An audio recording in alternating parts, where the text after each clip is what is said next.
Hello, I'm Dan Raymer, and my old friend and colleague, Dr. Art Ritzy from KTH, has asked me to give a talk to you about some ideas I have for futuristic airliners. This is some work that I have been doing for a while. I was under contract, as I'll mention in a bit, and I think it's kind of a wild and crazy idea, but worth somebody taking a look at.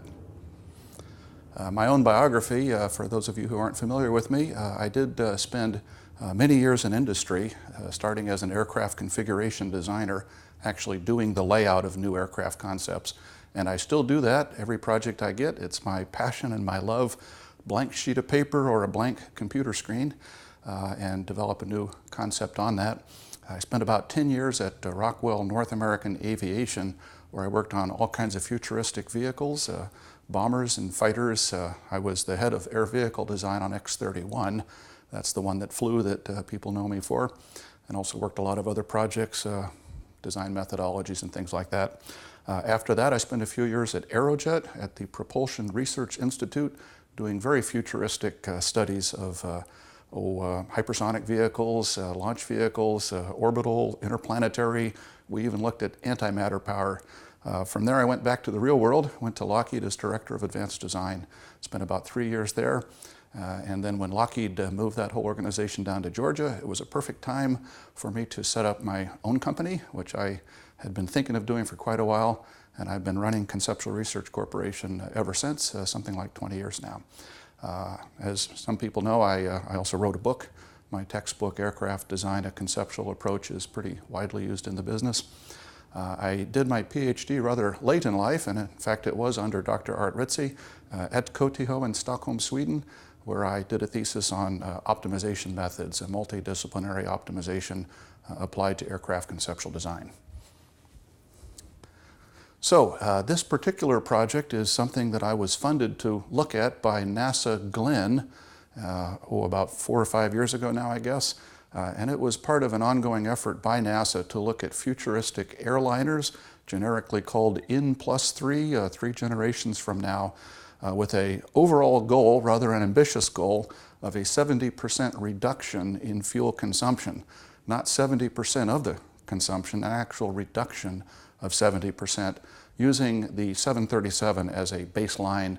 So if you can reduce it 70% compared to what a 737 does today, while carrying the same people over the same distances with the same cargo and hopefully the same speed, then you will have met the goal. So anyway, that's what the project was looking at, and I was fortunate enough to get some funding from NASA Glenn. Of course, they are the propulsion organization for NASA, so they were very interested in how advanced propulsion would play into all this. And that was a part of my study, but I also had a chance to look at some new vehicle concepts and did quite a bit of work in that area. The 737-800 is the sort of point of departure for this project. Basically, that's the airplane that we're supposed to improve with a 70% fuel reduction. Not an improved version of that airplane, of course, an all-new airplane, but carrying the same people with the same passenger compartment, same cargo capabilities, and that sort of thing. So I started the project then by modeling the 737 to make sure that I could get the right answers from the existing 737. So I got all the data for the 737, and I used my RDS Windows aircraft design software. That's one of the products of my company. Some code that I've developed over many, many years. It's about 82,000 lines of original source code, has a CAD module, aerodynamic analysis, weights, propulsion, sizing, performance, and all those sorts of things that you need. So I used that as the tool for this study, and the first thing I did, as I said, was I modeled the existing 737, trying to see how closely I could come to see, therefore, if this was a good starting point. So, of course, I went in and found the 737 pilot handbook, and it has the actual performance of the aircraft in terms of range and payload, shown on this graph. And after going through all the analysis of the 737, I did 2 calibration points, and much to my surprise and happiness, absolutely nailed it on the first chance. I didn't have to fake it at all. I got the right answer, so that was a good result. So then I was able to take that calibrated 737 model and start to do some interesting trade studies. And the question, of course, is what would it really take to get a 70% reduction in fuel consumption from that type of an airplane? Now, again, we're not talking about a derivative of the 737 or a modified version. We're talking about an all-new airplane. So we have the freedom to do pretty much anything we want. So the question was, well, what improvements does it take? Well, if you look at sizing and performance of an aircraft, there's 4 main areas that you can play with, 4 tools that you can change. You can try to improve the parasitic drag of the airplane. You can try to improve the drag due to lift. You can improve the engine fuel consumption, the specific fuel consumption, or you can try to improve the empty weight of the aircraft, make it lighter. Well, those are the main tools that I had, so I simply varied those parametrically in the RDS design software, up and down, looking for some combination of those parameters that might hopefully get me this improvement. Well, it wasn't easy, and I learned pretty quickly that no single improvement would fix it. I couldn't simply apply laminar flow and everything is fine. No, that gets you something, but it doesn't get you what you need. And in fact, after working it for quite a while, I finally concluded that you need across-the-board improvements. You need about a 30% improvement in all 4 of those parameters, all 4 of those main design areas. And unfortunately, it often happens that something you do to improve one of those areas hurts one of the others. So there's a lot of wonderful schemes for reducing parasitic drag, laminar flow, active suction, and some other things. For the most part, those all add weight. Well, we can't add weight, we have to reduce weight. So this parametric study pretty quickly showed how difficult this was going to be. So I did look at those and started thinking about, well, to get a 30% improvement in all of those, what actual technologies could we apply? So I took a look at the first one, parasitic drag, and yes, we can get more laminar flow than we did in the past. We can certainly improve on the 737. We can design better canopies. Airplanes like the 787 have significantly reduced canopy drag. We can probably work on the back end a little bit, but the big tool there would be laminar flow, but that isn't enough either. To get something like a 30% reduction, we need to cut the wetted area. We need to significantly reduce the total wetted area of the airplane. And that's tough to do because the body itself is pretty much a given. There's not much we can do to cut down the body wetted area. And so you got to have wings. So our hands are kind of tied a little bit there. The next thing is the induced drag. What can we do to improve induced drag? And the answer there is obvious. We've known ever since the days of Prandtl that we can get the improvement in induced drag by improving or increasing the span, or in effect a higher aspect ratio on the wing. Well, we've known that since the days of Prandtl. Why haven't we done it? And the answer is obvious. There's a weight penalty. The current aspect ratios that we use are based on optimizations between drag and weight. If you go to a higher aspect ratio, you pay a weight penalty. Well, if we could find a way to go to a higher aspect ratio without the weight penalty, that would be an approach to take. What about specific fuel consumption? Well, this is an area where there's been a tremendous amount of research, and as I said, I was funded by NASA Glenn, so they had a lot of good ideas in this area. Ultra-high bypass ratio turbofans, or even go to a complete open rotor concept where you completely get rid of the outer shroud and go to, in effect, give yourself a very high bypass ratio, and those will give you these kind of improvements. So I think we can probably do that. We just have to make sure that we don't pay a weight penalty, and with those concepts, there's always the issue of noise. And finally, what about weight? We need a 30% reduction in weight. Wow, how can we do that? Most of the things we'd like to do, we're going to add weight, we have to cut the weight. Well, it's going to take an across-the-board approach. There's really no single thing you can do. Across the board, yes, we have better technologies than the 737. Of course, we'll make it out of the best of advanced composites. Of course, we'll optimize it using tools that we couldn't dream of back when the 737 was designed. And we'll also try to do all the good things we can in the subsystem areas.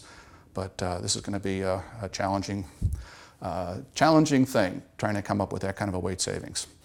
Well, the next thing then, once I did the parametric study, is to take a look at advanced concepts, different configuration arrangements, and I decided instead of thinking real hard and picking the best one, that I would simply do all of them, at least all the ones I could think of.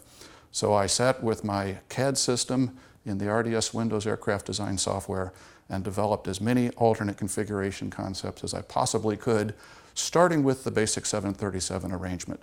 So I basically kept the fuselage of the 737. I wanted to make sure that I had real passenger compartments with all those things like seats and overhead compartments and toilets and galleys. Have to make sure you have all those. You also need standard cargo containers. We simply can't invent some wild and crazy scheme. This has to be a normal airplane working at normal airports, so we have to carry standard, regular cargo containers. If you do that, you sort of wind up back with a 737 configuration.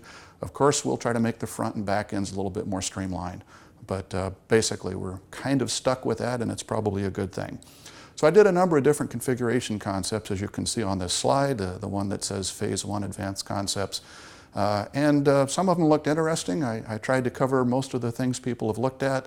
Some of them had some special challenges. I did try to do a blended wing body. Those are often looked at as potentially a way of saving wetted area. But as many people have found in other studies, it's difficult to integrate it for a relatively small airplane. And a 737 isn't big enough to really take advantage of that. So if you're up around a 500 passenger airplane or maybe a 1,000 passenger airplane, definitely take another look at blended wing body. But for something the size of a 737, it doesn't look like the right answer to me, although I'm always open to somebody else proving otherwise. I looked at a number of different concepts, tandem wings and joined wings and all these sorts of things. A lot of these concepts have a problem though. When you really look at it in more detail and look at trimming the airplane after you deflect the flaps for takeoff and landing, there's a fundamental problem with most of these concepts. You can't put big flaps on it. For example, the tandem wing, if you put big flaps on the back wing, you cannot possibly trim it with flaps on the front wing. And so these concepts very often wind up with small or no flaps at all in back.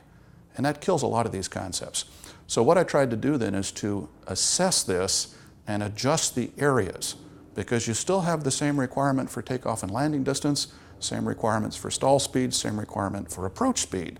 So you have to do something, and what you have to do if you can't put big flaps on the airplane is you have to put more lifting surface.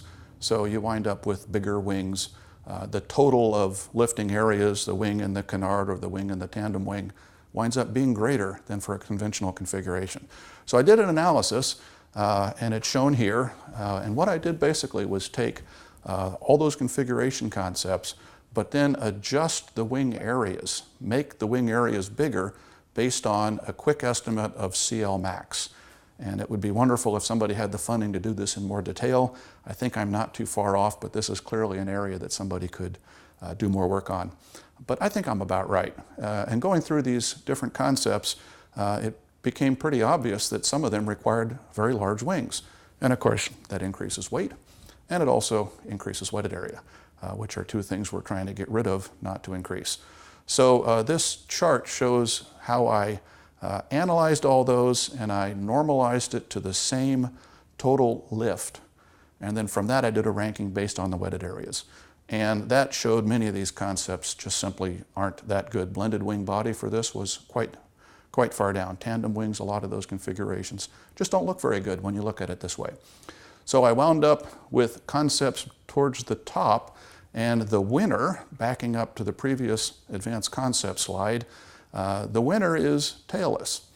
We're trying to reduce wetted area and trying to reduce weight. It seems like about the only thing left to get rid of would actually be the tails. We need a body, we need engines, we need wings, but we don't necessarily need tails.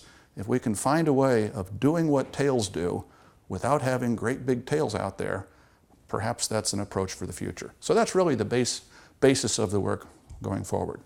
So from that study, I decided to pursue this advanced tailless airliner concept, push forward and see how far I could go with this. So I developed in more detail a configuration layout. Here's a side view. I've got some more pictures of it showing up. Here it is. A number of different features that I employed. One of the things I decided to do is to use the active aeroelastic wing technology, which is basically a very flexible wing which is controlled by a computerized system. And the big advantage of this, first of all, you can get very interesting control out of this. And also, this allows you to go to a higher aspect ratio without a weight penalty. Well, that's exactly what we want. So I applied that. You can see it in this layout where I have a higher aspect ratio wing. And you'll also notice that the airplane is tailless. There's no vertical and no horizontal tail. The engines are in the back, and there are pylons. I'll get a little stability out of the pylons in the engines themselves, but not nearly enough. So the airplane is quite unstable. To give yaw control, you can see a little tiny rudder just under the nose. It's a chin rudder, and I'll talk about that later. For pitch and roll control, the wing does that during forward flight, and I'll explain that in a minute. For takeoff and landing, when you deflect the large flaps on the wing, you can't trim it with the wings alone. So you need something else. So hitting the button here, you can see the canard surfaces come out when the flaps are extended. So there's retracting canard surfaces. These are very much like the ones that the Russians used on the Tu-144 supersonic airliner. And there's a lot of similarity between the canard that Boeing was going to use on the Sonic cruiser, although that one, of course, didn't retract. So if you sort of take those two things and combine them, that's what we're talking about. It retracts, it lays back flat along the top of the pressure vessel, so you're not going into the pressure vessel, it's laying along the pressure vessel with a non-pressurized fairing around it. Okay, well that's the basic concept. Then let me talk about this a little bit more, if you're still with me. First of all, the fact that we have the retracting canard does allow very large, typical commercial airliner flaps to be used. These would be just like the flaps that Boeing and Airbus do so well. They get very high lift coefficients out of that, which is good because you don't have to make the wing extra large. But as I said, because of the pitching moments, you have to counter that with something, and so you see the canard comes forward as the flaps go out. The canard flaps themselves are sized for extra lift, and they also give the appropriate amount of pitch control.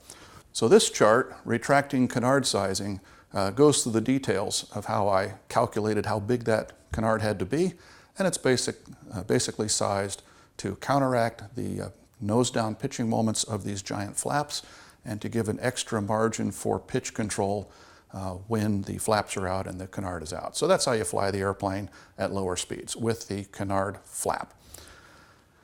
And then we have this chin rudder, and the chin rudder is underneath the cockpit area, forward of the landing gear, which gives it a tremendous moment arm back to the center of gravity. And with this tremendous moment arm, it doesn't have to be very large, but if you look at this, you immediately realize that the aircraft must be quite unstable in yaw. And the answer is yes, it is. Instability in yaw is a key part of this concept. And the question I always get right around now is, what happens if the chin rudder fails or if the computerized control system fails? And the answer is, everybody dies. Sorry, that's what happens. This becomes a safety of flight issue, and we need to make sure that the reliability of those systems, both the actuation and the sensors, and also, of course, the control system, the reliability of that whole system has to be equal to the reliability of the wing structure. We don't typically worry about the wings breaking off. We know how to do that now. We have to push this to a level of reliability equivalent to that. So this is extreme levels of reliability. We could probably do it now, but perhaps not in a commercial operational system. That's why this is an N+3 technology. We're not going to put it in operation today. It's 2025 or maybe 2030, but I'm pretty sure we can do it by then. Okay, so the aircraft is quite unstable. Those of you that are interested and involved in stability technology will realize that the instability in yaw gives us the same kind of benefit that we get in the pitch axis from instability, which is a significant reduction in trim drag. And so actually this instability in yaw helps quite a bit if you have an engine out situation. Basically, you drive the nose past center so that the entire forebody gives you a yawing moment. Just a fraction of a degree will do that for you. But you don't have to fly with this chin rudder deflected. You push the nose over and then center the chin rudder, and you let the whole forebody very efficiently provide a yawing force for you. So the instability actually helps as long as the system is working like it's supposed to work. So it's sized for an engine out, and the calculations are in my report, and I'm sure this needs more work, but at least with preliminary numbers, it looks pretty good. This is the chin rudder analysis, and we did do a CFD analysis. This was done at Cotejo by Dr. Art Ritzy and his student Mingming Zhao. It wasn't the main focus of their study, but we were able to get enough CFD out of this to indicate that we should be able to make it work. I'd love to do more study, but the CFD so far is favorable. Basically, what we need is a gain of 2 relative to the free stream. So for those of you in the stability area, that's a little aggressive. We're very happy with a gain of 1.